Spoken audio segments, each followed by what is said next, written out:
Welcome to Meena's menu. Periyazhwar திருவடிகளே சரணம்.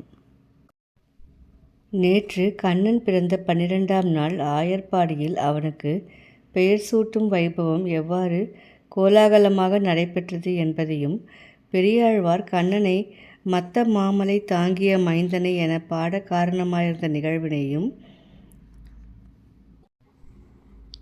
10 நாளும் கடந்த 2ஆம் நாள் எத்திசையும் சயமரம் கோடித்து மத்த மாமலை தாங்கிய மைந்தனை உத்தானம் செய்து உகந்தனர் ஆயரே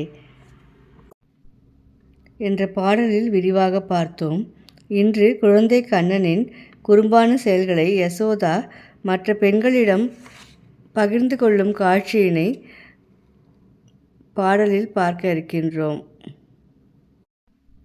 பெரியாழ்வார் திருமொழி 9ஆம் பாடல் முதற் 10 முதல் திருமொழி.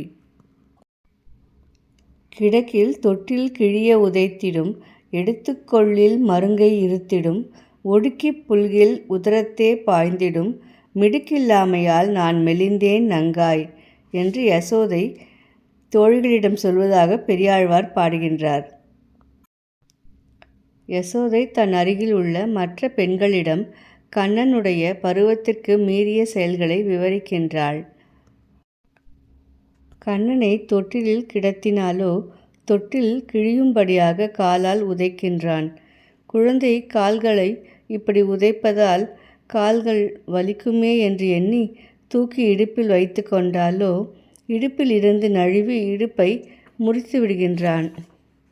சரி, இப்படியெல்லாம் சேஷை செய்கிறானே என்று நினைத்து மார்போடு அணைத்து வலிய தழுவி கட்டி கொண்டாலோ வயிற்றினில் கால்களால் உதைக்கின்றான். இவற்றையெல்லாம் தாங்கும் சக்தி எனக்கு இல்லாததால் நான் மிகவும் மெலிந்துவிட்டேன் என்று யசோதை சொல்லுவதாக பெரியாழ்வார் பாடுகின்றார்.